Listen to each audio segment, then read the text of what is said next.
नरेश और मानसी आपस में बहुत प्यार करते थे और शादी करना चाहते थे, पर उस समय नरेश कुछ कमाता नहीं था। मानसी ने कहा, पहले कुछ बन जाओ फिर तुमसे शादी करूँगी। मानसी की बात भी सही थी।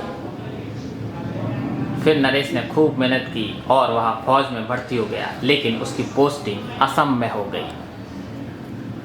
लेकिन नरेश ने वादा किया था कि शादी तो मानसी से ही करेंगे, पर मानसी के पिता उनकी शादी के खिलाफ थे। फिर आखिरकार उन दोनों की शादी हो ही गई। दोनों की शादीशुदा जिंदगी बहुत अच्छी चल रही थी, लेकिन मानसी नरेश से ज़्यादा पढ़ी लिखी थी। समय बीतता गया, मानसी की तरक्की पे तरक्की होती गई और कुछ साल बाद जब मानसी अच्छा कमाने लगी तो ज़बरदस्ती नरेश की फौज से नौकरी छुड़वा दी। बोली, अब हम साथ साथ रहेंगे। कुछ महीने तक तो सब कुछ ठीक चला। मानसी और भी अच्छा कमाने लगी थी। नरेश ने हर सुख दुख में मानसी का साथ दिया।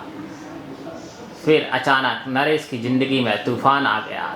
थोड़ा समय बाद मानसी नरेश को ताने मारने लगी, क्योंकि उसकी सैलरी लाखों में पहुंच गई थी और नरेश मानसी से बहुत कम कमाता था। एक दिन मानसी ने कहा, मैं तुमसे ऊब चुकी हूँ, मैं तुम्हें तलाक देना चाहती हूँ, क्योंकि अब तुम मेरे बराबर के नहीं हो। ये सुनकर नरेश के पैरों तले ज़मीन खिसक गई। मानसी ने उस पर झूठा केस कर दिया और नरेश कोर्ट के चक्कर काटता रहा। नरेश ने अपने रिश्ते को बचाने के लिए पूरी कोशिश की, लेकिन मानसी ने और आखिर में उनका तलाक हो गया, सिर्फ इसीलिए कि नरेश कम कमाता था। उनकी हंसती खेलती ज़िंदगी 16 साल बाद तबाह हो चुकी थी।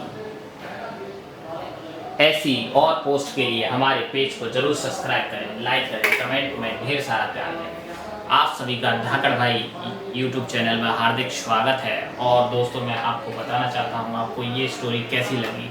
अगर आपको ये स्टोरी अच्छी लगी, क्योंकि रियल स्टोरी है, अगर अच्छी लगी तो प्लीज़ चैनल को सब्सक्राइब कीजिए, लाइक कीजिए, कमेंट में ढेर सारा प्यार दीजिए। क्या लड़कियाँ ऐसा भी करती हैं? हाँ दोस्तों, लड़कियाँ ऐसा भी करती हैं कि पहले आपको बोलेंगी कि हम कमा तो रहे हैं, ज़रूरत क्या है आपको नौकरी करने। दोनों एक दूसरे को दूसरे की नौकरी, लड़के की नौकरी छुड़वा देती हैं। फिर उसके बाद उन पर जो ताने कसती हैं, वो रिश्ते टूटते हैं और टूटते ऐसे बिखरते हैं, झूठे केसों में फंसा देती हैं। तो सावधान रहें, सुरक्षित रहें, आप अपने स्वाभिमान को बचाए रखें। दोस्तों, अगर हमारा ये वीडियो पसंद आया तो प्लीज़ चैनल को सब्सक्राइब कीजिए। Thank you so much. जय हिंद, जय भारत।